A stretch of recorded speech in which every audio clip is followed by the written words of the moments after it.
আপনি কি জানেন পৃথিবীর কোন জায়গা থেকে মহাকাশ কাছে? এই উত্তর অনেকেরই অজানা। পৃথিবীতে এমন একটি নির্জন জায়গা আছে যেখানে হাজার হাজার কিলোমিটার পর্যন্ত মানুষের কোনো চিহ্ন নেই। এমনকি পৃথিবীর কাছাকাছি স্থানগুলিতে পৌঁছানো কঠিন এবং মহাকাশে পৌঁছানো সহজ। এ বিশ্বে এমন অনেক কিছুই আছে যা সকলকে অবাক করে। জানেন কি, পৃথিবীতে এমন একটি নির্জন জায়গা আছে যেখানে হাজার হাজার কিলোমিটার পর্যন্ত মানুষের কোনো চিহ্ন নেই।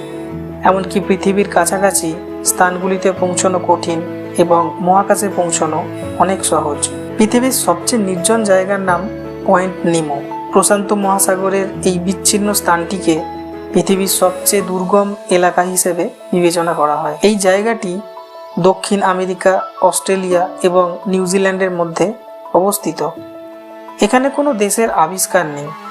এটি জনবসতি থেকে অনেক দূরে বলে এই স্থানটিকে বিজ্ঞানীরা বেছে নিয়েছিলেন যাতে মহাকাশযানের কখনো কোনো ত্রুটি দেখা দিলে এই অংশে ফেলে দেওয়া যায়। আপনি যদি পয়েন্ট নিমো থেকে শুকনো জমির সন্ধান করেন তবে নিকটতম দ্বীপটি প্রায় 2700 কিলোমিটার দূরে।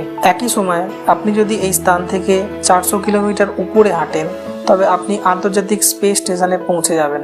এইভাবে মহাকাশ পৃথিবীর চেয়ে এই স্থানের কাছাকাছি। জানা গেছে 1971 থেকে 2016 সালের মধ্যে এই স্থানে 260টিরও বেশি মহাকাশযান সমাহিত হয়েছে। একে মহাকাশযানের কবরস্থানও বলা হয়। ক্যাপ্টেন নিমোর নামে এই জায়গাটির নামকরণ করা হয়েছিল বলেই জানা যায়। এখান থেকে পৃথিবীর কাছাকাছি স্থানগুলিতে পৌঁছানো কঠিন। তো বন্ধুরা, আজকের ভিডিও আপনাদের কেমন লাগলো?